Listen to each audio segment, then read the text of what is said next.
प्रकाशित वाक्य उसका 11वां अध्याय और उसका 18वां वचन। यहाँ पर लिखा है, जातियों ने क्रोध किया पर तेरा प्रकोप आ पड़ा और वो समय आ पहुंचा है कि मरे हुओं का न्याय किया जाए और तेरे दास भविष्यवक्ताओं और पवित्र लोगों को और उन छोटे बड़ों को जो तेरे नाम से डरते हैं बदला दिया जाए और पृथ्वी के बिगाड़ने वाले नष्ट किए जाएं। प्रभु के वचन के पढ़े सुने जाने पर आशीष हो, आमीन, हालेलुया। जातियों ने क्रोध किया। यहाँ पर हम कुछ ऐसे लोगों के बारे में परमेश्वर के वचन से जानेंगे जिन्होंने परमेश्वर के सामने क्रोध किया। उत्पत्ति उसका 4 अध्याय और पहले वचन से लेकर के आगे के वचनों में हम कैन और हाबिल के विषय में पढ़ते हैं। 2 भाई थे, कैन और हाबिल। परमेश्वर ने कैन को और कैन की भेंट को ग्रहण नहीं किया, जबकि परमेश्वर ने हाबिल को और हाबिल की भेंट को परमेश्वर ने ग्रहण किया। जब परमेश्वर ने कैन और उसकी भेंट को ग्रहण नहीं किया, तब लिखा है कि वो अति क्रोधित हुआ, क्योंकि परमेश्वर ने उसकी भेंट को ग्रहण नहीं किया। योना की किताब और उसके 4 अध्याय में हम योना के क्रोध के विषय में पढ़ते हैं और वहां भी जब परमेश्वर ने नीनवे नगर पर दया की और योना भविष्यवक्ता ने जो बात बोली थी कि नीनवे 40 दिन के बाद उलट दिया जाएगा, 40 दिन के बीतने पर नीनवे उलट दिया जाएगा, और जब पूरी नहीं हुई और परमेश्वर ने योना को यह दर्शाने के लिए एक रेड़ के पेड़ को वहां पर उपजाया और उस समय योना ने परमेश्वर पर क्रोध किया। लिखा है, तेरा जो क्रोध भड़का है क्या वो उचित है। आज हम इस क्रोध के विषय में, जो प्रकाशित वाक्य उसका 11वां अध्याय 18वें वचन में लिखा है, जातियों ने क्रोध किया। क्यों क्रोध किया? हम उत्पत्ति के पहले, दूसरे, तीसरे अध्याय में पढ़ते हैं कि कहीं पर भी क्रोध नाम की कोई भी चीज हम वहां पर नहीं पाते। इवन परमेश्वर तक ने वहां पर क्रोध नहीं दर्शाया, लेकिन जो कुछ भी उन लोगों को दंड दिया, लेकिन क्रोध में आकर के कुछ भी नहीं बोला।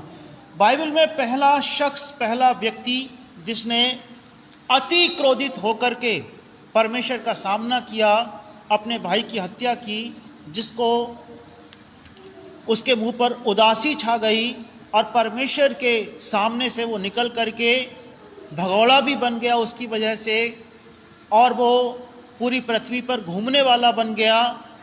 परमेश्वर की नज़र से वो हटा दिया गया। परमेश्वर ने उसके लिए एक चिन्ह ठहराया। और एक ऐसा व्यक्ति कैन, जो आदम हव्वा की पहली संतान, और उसने क्रोध में आकर के अपने भाई को मार भी डाला। परमेश्वर ने उससे कहा, यदि तू भला करे तो क्या तेरी भेंट ग्रहण ना की जाएगी, और यदि तू भला ना करे तो पाप द्वार पर छिपा रहता है और उसकी लालसा तेरी ओर होगी, तुझे उस पर प्रभुता करनी है। हम क्रोध के बारे में पाते हैं कि क्रोध, पहला वो इंसान जिसने क्रोध किया, कैन, अति क्रोधित। और उसके क्रोध का कारण क्या था कि परमेश्वर ने उसकी भेंट को और उसको ग्रहण नहीं किया। परमेश्वर ने योना की प्रार्थना को भी उस समय ग्रहण नहीं किया, जबकि वो इंतजार कर रहा था कि नीनवे उलट दिया जाएगा, और तब योना भी क्रोध से भर गया। और हम पाते हैं कि प्रकाशित वाक्य जो अभी पद मैंने पढ़ा, वहां भी पाते हैं जातियों ने क्रोध किया। अब देखिए, क्रोध की शुरुआत कहां से हुई? Can say. क्रोध की शुरुआत कैन से हुई। कैन पहला इंसान जिसके लिए बाइबल में लिखा है उसने क्रोध किया। क्यों क्रोध किया? क्योंकि परमेश्वर ने उसको और उसकी भेंट को ग्रहण नहीं किया। और हम पाते हैं कि धीरे धीरे क्रोध मानव जाति में बढ़ता चला गया, परमेश्वर से दूरी बढ़ती चली गई, परमेश्वर के प्रति विद्रोह बढ़ता चला गया। परमेश्वर ने नूह के समय में सारी पृथ्वी को जल प्रलय के द्वारा नष्ट कर दिया, 8 मनुष्यों को बचाया और उसके साथ में उन सारे प्राणियों को बचाया जो उस जहाज के अंदर पहुंचे। और फिर भी हम पाते हैं, उसके बाद हम पाते हैं कि फिर से इंसान जब धरती पे बढ़ने लगे, क्रोध भी बढ़ने लगा और यहां तक बढ़ गया जातियों ने क्रोध किया। क्यों क्रोध किया? उन जातियों ने, उन मनुष्यों ने, अब यहां पर जातियों शब्द जो है, जातियों ने, जहां पर लिखा है प्रकाशित वाक्य उसका 11वां अध्याय 18वें वचन में लिखा है, जातियों ने क्रोध किया। अब जातियों से मतलब ये जाति नहीं जो हमारे देश में पाई जाती है, ये मतलब नहीं है। उत्पत्ति उसका 10वां अध्याय और 32 वचन लिखा है, नूह के पुत्रों के घराने ये ही हैं और उनकी जातियों के अनुसार उनकी वंशावलियां ये ही हैं। जब नूह के 3 बेटे थे, शेम, हाम और येपेत, उन्हीं 3 से सारी धरती में मनुष्य फैल गए और अपनी अपनी जाति के हिसाब से अपने अपने उन लोगों ने नगरों को बसाना शुरू कर दिया। सारा इंसान, जैसे कोई गोरा है, कोई काला है, कोई पीला है, कोई लाल है, सारे के सारे इंसान इन्हीं 3 मनुष्यों के द्वारा, शेम, हाम और येपेत के द्वारा पैदा हुए। मैं एक बार फिर से पढ़ रहा हूं, उत्पत्ति 10:32, नूह के पुत्रों के घराने ये ही हैं और उनकी जातियों के अनुसार उनकी वंशावलियां ये ही हैं। जब उत्पत्ति का 10वां अध्याय पढ़ते हैं तो हम वहां पर शेम, हाम और येपेत के सारे बेटों के विषय में, सारे उन मनुष्यों के विषय में पढ़ते हैं जो मुख्य पुरुष थे। और हम पाते हैं कि इन्हीं से सारी दुनिया में, चीन देश में, भारत में और जितना भी यूरोपियन कंट्री है, अमेरिका में जितने भी मनुष्य पाए जाते हैं वो इन 3 इंसानों के द्वारा, 3 नूह के 3 पुत्रों के द्वारा पैदा हुए। जब बाइबल में हम पढ़ते हैं जातियों ने क्रोध किया, तो हमें ध्यान देना, जातियों ने क्रोध किया। हम बाइबल में पहला क्रोध पढ़ते हैं कैन ने किया,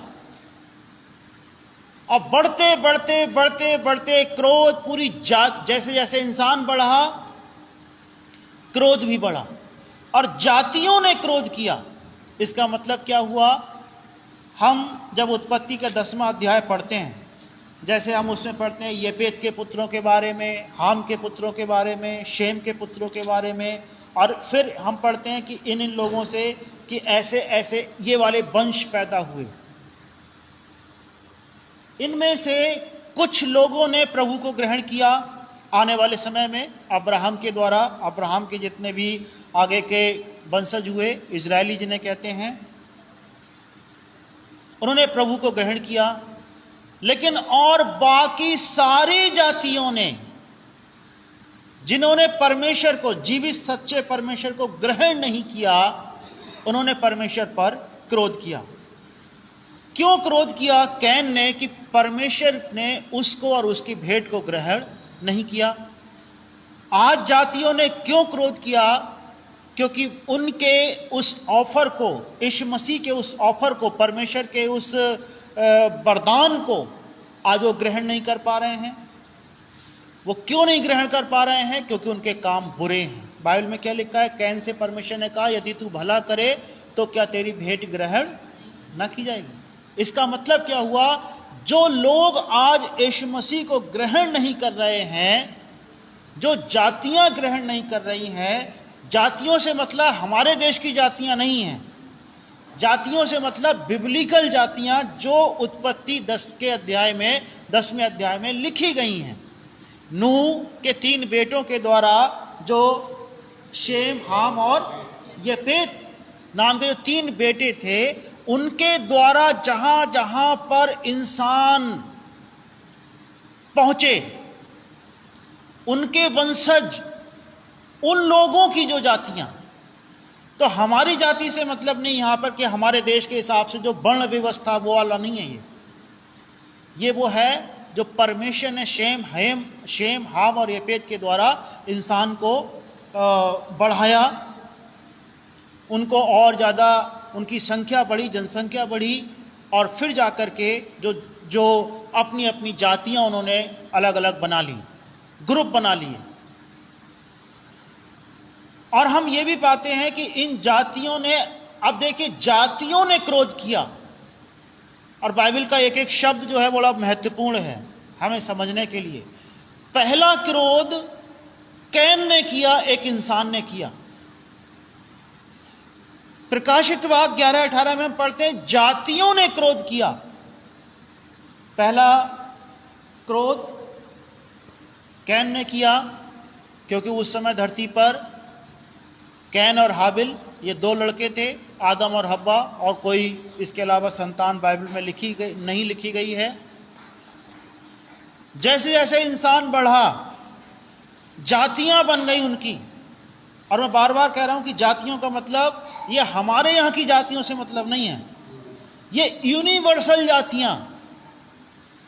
शेम, हाम और यफेत के जो वंशज फैलते चले गए, अब शेम के वंशज जो फैले उनकी अलग अलग जातियां बन गई, हाम के वंशज अलग अलग जातियां बन गई, यफेत के भी आगे अलग अलग वंशज और उनकी भी जातियां बनती चली गईं। अब आप ध्यान देना, जातियों ने क्रोध किया। और बार बार आप इस बात को सोचो कि पहला क्रोध किसने किया? कैन ने किया। प्रकाशित वाक्य 11-18 कहता है, जातियों ने क्रोध किया, जातियों ने क्रोध किया। किसी एक खास विषय पर एक ग्रुप के सारे लोगों ने क्रोध किया, परमेश्वर का विरोध किया, परमेश्वर के प्रति उन्होंने वैसा आदर नहीं किया, या हम कहेंगे कि परमेश्वर ने उनकी भेंटों को और उनको स्वीकार नहीं किया, ग्रहण नहीं किया। क्यों ग्रहण नहीं किया? क्योंकि उनके काम बुरे थे। अगर वो भला करते परमेश्वर के वचन के अनुसार, तो परमेश्वर जरूर उनको ग्रहण करते। हालेलुया। हम पाते हैं जातियों, जब हम शब्द पढ़ते हैं जातियों ने क्रोध किया, तो हमें पूरे एक देश की तरफ को देखना है। जैसे कि शेम के वंशज मोस्टली कहां कहां पाए जाते हैं? कुछ वंशज शेम के भारत में पाए जाते हैं, यूरोपियन कंट्रीज में पाए जाते हैं। ये जितनी भी बेल्ट, गोरे लोग जिनको हम कहते हैं, हमारे देश में भी शेम के वंशज हैं। यफेत के वंशज कहां पर हैं? जो चीन देश के लोग हैं, मंगोल, आप देखेंगे जिनकी बनावट कुछ फर्क प्रकृति की है, वो यफेत के वंशज हैं।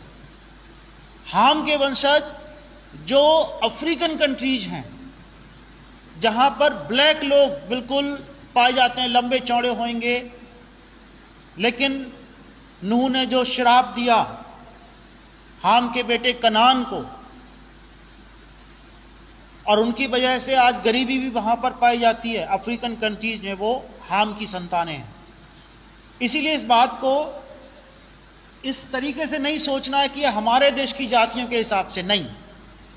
परमेश्वर ने जो जातियां शेम, हाम और यफेत के द्वारा पूरे संसार में फैलाई, उन जातियों ने क्रोध किया।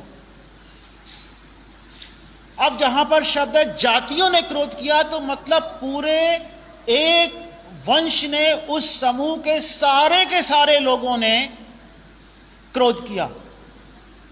अब जब क्रोध किया, हम कैन के विषय में ध्यान से पढ़ते हैं कि कैन ने अति क्रोधित होकर के अपने भाई की हत्या कर दी, अति क्रोधित होकर के, और उदास भी हो गया, वो अति उदास हुआ। तो इन जातियों ने क्रोध क्यों किया? सबसे पहली बात तो यह है समझने के लिए, देखिए क्रोध जो है, जो कैन को हुआ, उदासी जो छाई कैन को छाई, वो शैतान की वजह से आई। शैतान ने उसके मन को क्रोध से भर दिया कि परमेश्वर ने तुझे और तेरी भेंट को ग्रहण नहीं किया। तो जो उदासी छाई कैन के चेहरे पर, जो उदासी आई, वो उदासी का आत्मा था, और इसीलिए उदासी के आत्मा ने क्या किया, कैन को अपने कब्जे में लिया और हाबिल की हत्या करवा दी। क्रोध के पीछे शैतान काम कर रहा था, और जातियों के क्रोध के पीछे भी शैतान काम कर रहा है। एक लिखा है जातियों ने क्रोध किया का मतलब है कि कई सारी पूरी की पूरी जातियों ने, पूरे के पूरे देशों ने, पूरे के पूरे वंशजों ने क्रोध किया, परमेश्वर के विरोध में कार्य किया। और हम क्या पाते हैं, क्रोध कराना जो काम है वो शैतान का है। इसका मतलब पूरे के पूरी उन जातियों ने जिन्होंने क्रोध किया, क्या किया कि बाइबल में तो लिखा है कि संसार की सारी जातियों ने उस समय, जबकि 2 भविष्यवक्ता मारे गए, और तब आनंद किया, क्योंकि उन भविष्यवक्ताओं ने सब लोगों को परेशान करके रख दिया था अपने वचनों के कारण। हम क्या पाते हैं, बच्चों थोड़ी देर बैठ जाओ, बच्चों बैठ जाओ थोड़ी देर। तो क्या पाते हैं कि क्रोध जो है वो शैतान का कार्य है। शैतान ने कैन के हृदय में क्रोध का बीज बो दिया। इसका मतलब क्या हुआ कि जो जातियां क्रोध कर रही हैं, तो पूरी पूरी जातियों के हृदय में शैतान अपने क्रोध को बोए हुए। जातियों से मतलब पूरी पूरी जातियां, पूरे पूरे समुदाय, पूरे पूरे देश को शैतान क्रोध के वश में किए हुए, पूरे पूरे देश को। बाइबल में मिस्र देश के बारे में लिखा है कि मिस्र देश जो था वो मूर्तियों से भरा हुआ था। वो अलग अलग प्रकार के बहुत से ऐसे काम करते थे जो परमेश्वर के विरोध में थे, परमेश्वर का वो अनादर करते थे, और परमेश्वर के विरोध में बहुत सारी पूजा पाठ करते थे। पूरा पूरा देश उन मूर्तियों से भरा हुआ था। सारी पूरी पूरी जातियां उस क्रोध से भरी हुई थी। मतलब एक कम्युनिटी के अंदर, एक जाति के अंदर, या एक पूरे समुदाय, पूरे वंश के अंदर शैतान काम कर रहा था। अब ये बात बड़ा सोचने की है। इसीलिए परमेश्वर ने अब्राहम को बुलाया, एक वंश को अलग तय किया कि इस वंश के द्वारा मैं अपनी महिमा को प्रकट करूंगा। सारी जातियों, सारे वंशजों ने, जो और लोग थे, वो परमेश्वर के विरोध में कार्य कर रहे थे। इसीलिए परमेश्वर ने एक वंश को तय किया कि मैं इस वंश के अंदर अपने कामों को प्रकट करूंगा, और मैं उन लोगों को दिखाऊंगा कि मैं ही एकमात्र जीवित परमेश्वर हूं। अब इसके लिए सोचना और हमें समझना चाहिए, क्या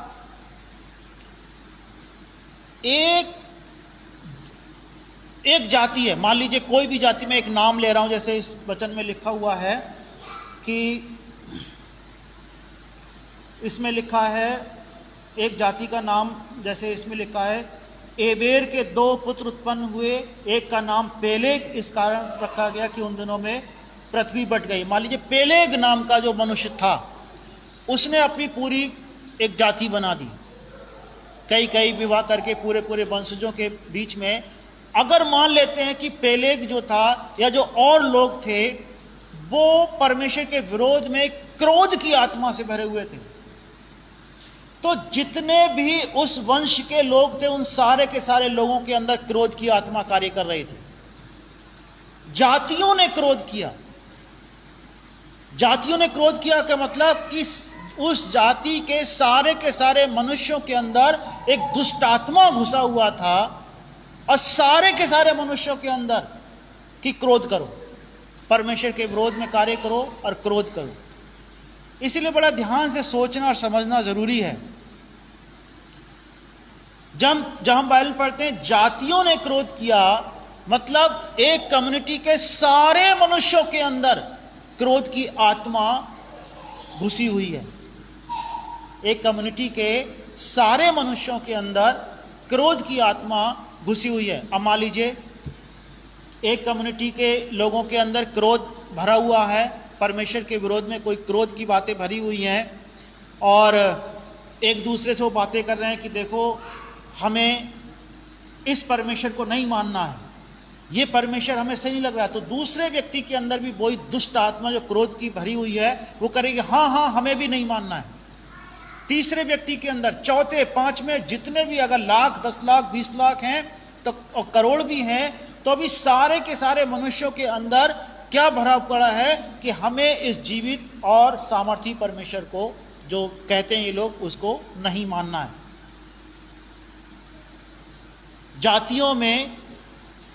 जातियों ने क्रोध किया। मैं इस बात को क्यों कह रहा हूं? अब जातियों का मतलब केवल एक पीढ़ी से नहीं है। जातियों का मतलब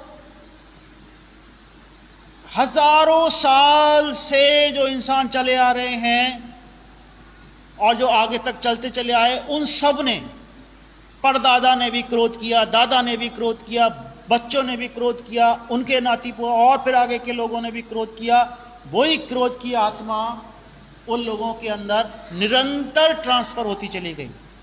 एक व्यक्ति मरा, उसकी क्रोध की आत्मा दूसरे के हृदय में आ गई। दूसरा जब वो मरा तो उसके क्रोध की आत्मा किसी आगे के हृदय में। सारी जातियों, उस खास जाति जो भी परमेश्वर ने उस समय, यहां तक कि लिखा कि सारी जातियों ने मिलकर के क्रोध किया। सारे मनुष्यों के हृदय में परमेश्वर के विरोध में बातें भर गई, क्रोध किया, सब मनुष्यों ने क्रोध किया। अब जरा आप सोचो, विचार करो, हम लोगों के पुरखाओं ने भी क्रोध किया, हम लोगों के पुरखाओं ने भी क्रोध किया, क्योंकि पृथ्वी की सारी जातियों ने परमेश्वर के विरोध में कार्य किया। और जब हमारी जातियों ने या हम लोगों ने क्रोध किया तो उस दंड के भागीदार फिर हम भी हो गए। क्यों हो गए? क्योंकि हमारे लोगों ने क्रोध किया। अगर हम एक कल्पना करके देखें, जितने लोग चर्च में, मान लीजिए एक जाति है, वर्तमान की पीढ़ी एक जाति मान लीजिए हम एक फैमिली, एक जाति के हैं, बिल्कुल जो जैसे बाइबल में लिखा गया उस हिसाब से हम सब अगर परमेश्वर के क्रोध से भरे हुए हैं, हमारे दादा, परदादा, लकड़दादा, फिर आने वाली संतानें सारी की सारी क्रोध से भरी हुई हैं। उस बीच में एक व्यक्ति ने प्रभु को ग्रहण कर लिया। अब एक व्यक्ति ने ग्रहण कर लिया, मान लीजिए यहां पर जैसे गंगाराम भाई हैं। अब हम सब लोग उस जाति या उस समुदाय के अगर हैं जिसने क्रोध किया, अब एक व्यक्ति ने प्रभु को ग्रहण कर लिया, तो दंड इनके ऊपर भी आना था, क्योंकि क्रोध की दुष्ट आत्मा इनके ऊपर भी थी, सबके ऊपर थी, तो वो इनके ऊपर भी थी। अब इन्होंने प्रभु यीशु को अगर ग्रहण कर लिया, इन्होंने उस दंड से छुटकारा पा लिया, और इनकी दुष्ट आत्मा अब क्या करेगी? पहले तो इनको खींच के फिर से वापस लाने की कोशिश करेगी, फिर से इनके हृदय में क्रोध को उपजाने की कोशिश करेगी, क्योंकि वो दुष्ट आत्मा है, क्रोध की दुष्ट आत्मा है। अब वो क्रोध की दुष्ट आत्मा अब क्या करेगी? अगर आप प्रभु को ग्रहण करने के बाद आप फिर से उसकी बातों में नहीं आते, तो वो क्या करेगी? जितने हम सब लोग हैं, बाकी शेष बचे हुए, उनके अंदर फिर से भर जाएगी। एक व्यक्ति ने ग्रहण किया, बाकी ने ग्रहण नहीं किया, अब उस एक व्यक्ति की दुष्ट आत्मा कहां जाएगी? दुष्ट आत्माएं जातियों के हिसाब से बिब्लिकल जातियों के हिसाब से लोगों में रहती हैं आज भी। बच्चों को शांत कर लो थोड़ी देर। बिब्लिकल जातियों के हिसाब से दुष्ट आत्माएं रहती हैं। अब एक व्यक्ति ने ग्रहण कर लिया, उसकी दुष्ट आत्मा कहां रहेगी? बाकी और लोगों के बीच में रहेगी, क्योंकि उसने प्रभु को ग्रहण कर लिया।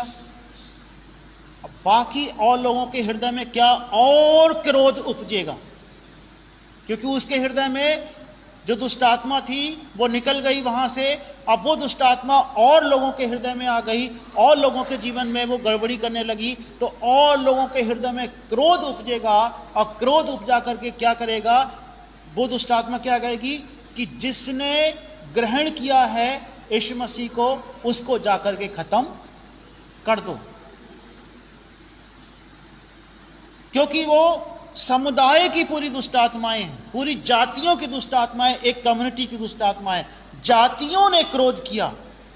अब हम फिर से उस हिस्से में आते हैं, क्या है लिखा हुआ? जातियों ने क्रोध किया पर तेरा प्रकोप आ पड़ा। अब जातियों ने क्रोध किया परंतु तेरा प्रकोप आ पड़ा। अब हर जाति का, हर मजहब का, हर क्षेत्र का व्यक्ति आज प्रभु को ग्रहण कर रहा है। आज जो प्रभु को ग्रहण कर रहा है उसकी दुष्ट आत्माएं निकल निकल करके उन लोगों में जा रही हैं जो ऑलरेडी दुष्ट आत्मा ग्रसित हैं। इसीलिए क्लेश बढ़ रहा है। पहले इतना क्लेश नहीं था, लेकिन फिर क्या हुआ? और क्लेश बढ़ा कि जाकर के मसीह लोगों का नाश कर दो, विनाश कर दो। लेकिन परमेश्वर ने क्या कहा? पर तेरा प्रकोप आ पड़ा और वो समय आ पहुंचा है कि मरे हुओं का न्याय किया जाए, और तेरे दास भविष्यवक्ताओं और पवित्र लोगों को और उन छोटे बड़ों को जो तेरे नाम से डरते हैं बदला दिया जाए, और पृथ्वी के बिगाड़ने वाले नष्ट किए जाएं। पृथ्वी के बिगाड़ने वाले, जिन जातियों ने क्रोध किया, जिन्होंने परमेश्वर के वश में रहना ना जाना और परमेश्वर के विरोध में काम किया, पृथ्वी को बिगाड़ने का, नष्ट करने का काम किया, परमेश्वर कहता है कि उनको नष्ट किया जाए। इसीलिए हम लोग एक संघर्ष को पाते हैं। जैसे जैसे प्रभु का वचन फैलता जा रहा है लोगों के बीच में, वैसे वैसे प्रभु के लोगों में और शैतान के लोगों में संघर्ष भी बढ़ता जा रहा है। वैसे वैसे आप देखोगे क्या कि एक परिवार में अगर किसी ने प्रभु को ग्रहण किया तो बाकी परिवार के लोग और ज्यादा विरोधी हो गए। बाकी परिवार के लोग और ज्यादा उसको मारने की या उसको ताड़ना, परेशान करने की कोशिश करने लगे। क्यों करने लगे? क्योंकि उस व्यक्ति के हृदय की जो दुष्ट आत्माएं थी वो वहां से निकली और दूसरे उसी परिवार, उसी समुदाय, उसी जाति, उसी कम्युनिटी के लोगों में घुस करके वो उस व्यक्ति के खिलाफ काम करने लगी। उस व्यक्ति के खिलाफ काम करने लगी। अब क्या होता है? ये क्यों जरूरी है? ये क्यों जरूरी है कि हमें जिन जातियों से, और मैं बार बार इसलिए इस बात को कह रहा हूं कि जातियों से मतलब हमारी इन जातियों से मतलब नहीं है इसका, बिब्लिकल जातियों से हमारा कांटेक्ट रहा है, जहां से हमारी जड़ें रही हैं, जिन जातियों ने क्रोध किया है, उनसे हमें अलग होना बहुत जरूरी है। अगर उनसे अलग नहीं होंगे, अगर उनमें बने रहेंगे तो क्या होगा? वो क्रोध की आत्माएं जो उनके अंदर है वो हमारे अंदर भी बनी रहेंगी। इसीलिए क्या होता है कि जब हम प्रभु को ग्रहण करते हैं और प्रभु को ग्रहण करने के बाद अगर हम उन चीजों से, जो पुरानी चीजें से हैं, थोड़ा बहुत भी अगर जोड़ गांठ जरा बना करके रखें, तो क्या होगा कि वो सेम दुष्ट आत्माएं जो पहले हमारे जीवन में काम कर रही थी, उनसे भी कहीं ज्यादा दुष्ट आत्माएं हमारे अपने जीवन में काम करने लगी। फिर इसकी वजह से क्या होता है कि हमें लगता है कि हमने प्रभु को ग्रहण कर लिया, लेकिन वास्तव में क्या होता है कि क्रोध का आत्मा या जिन जातियों ने क्रोध किया वो सारी दुष्ट आत्माएं और ज्यादा उस व्यक्ति के जीवन में कार्य करने लगती हैं। इसीलिए अलगाव होना बहुत जरूरी है। मैं यहां पर इस बात को क्यों कह रहा हूं, अलगाव होना, अलग होना, उन चीजों से अलग होना। इसलिए प्रकाशित वाक्य में लिखा है कि हे मेरे लोगों, उनमें से निकल आओ, उनमें से निकल आओ। क्यों निकल आओ? क्योंकि अगर तुम उनके बीच में बने रहोगे तो जो दुष्ट आत्माएं उनके जीवन की हैं वो तुम्हारे जीवन में भी लगातार कार्य करती रहेंगी। एक जातियों ने, पहले मैंने क्या कहा, कैन ने क्रोध किया क्योंकि परमेश्वर ने कैन और उसकी भेंट को ग्रहण नहीं किया। फिर हम पाते हैं जातियों ने क्रोध किया। जातियों ने क्यों क्रोध किया? क्योंकि मसीह की व्यवस्था को उन्होंने अस्वीकार कर दिया, मसीह को उन्होंने अस्वीकार कर दिया। जातियों ने क्रोध किया। क्यों क्रोध किया? कि उस जाति, उस कम्युनिटी के सारे लोगों में एक ही क्रोध की आत्मा कार्य करने लगी। इसका मतलब एक कम्युनिटी के अंदर जो बुराइयां होती हैं, आप देखना किसी भी कम्युनिटी के अंदर जो बुराइयां होती हैं वो सेम होती हैं। अगर कोई कम्युनिटी आज क्रिमिनल टाइप की है तो उसके मोस्टली लोग क्रिमिनल टाइप के मिलेंगे।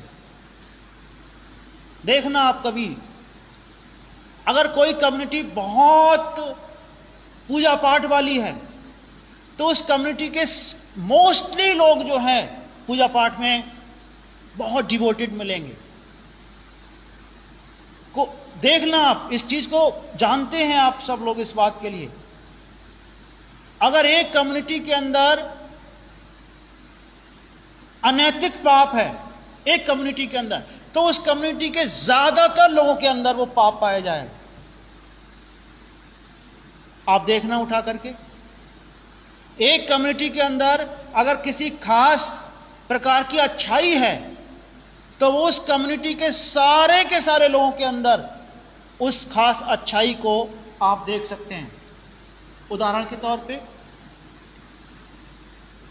तौर पर आप देखो पंजाबियों को सेवा भाव के नाम से जाने जाते हैं। उदाहरण के तौर पर आप कुछ ऐसे रिलीजन्स को देखना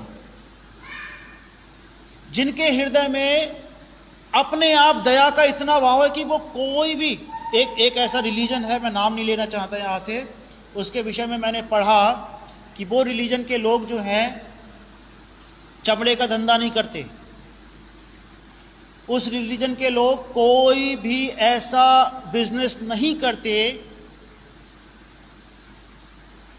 जिससे दूसरे सामने वाले व्यक्ति को कोई नुकसान हो। जैसे वो उस रिलीजन के लोग कभी गुटखा, कभी शराब, कभी तंबाकू और इस प्रकार के चीजों का निर्माण नहीं करते। पूरी कम्युनिटी, पूरा रिलीजन वो ऐसा है क्योंकि उनके अंदर सेम विचारधारा काम कर रही है, एक ही प्रवृत्ति का। अब देखिए, कोई कम्युनिटी आपको ऐसी मिलेगी जो बहुत गुस्सैल है, तो आप देखोगे कि उस कम्युनिटी के ज्यादातर लोग गुस्से से भरे मिलेंगे, क्रोध से भरे मिलेंगे। एक कम्युनिटी आप देखोगे बहुत नम्र और दीन है, तो ज्यादातर लोग, ऐसा क्यों है? क्योंकि अच्छाई या बुराई ज्यादातर उस कम्युनिटी के अंदर जो होती है एक दूसरे के साथ ट्रांसफर होती है, एक दूसरे के साथ ट्रांसफर होती है। और वो एक दूसरे के साथ ट्रांसफर होने के साथ क्या होता है कि अगर वो बुराई में है कम्युनिटी और हमने प्रभु को ग्रहण किया और हम उस कम्युनिटी के अंदर दायरे में बने रहे, तो क्या होगा? जो दुष्ट आत्मा एक बार हमारे जीवन से निकली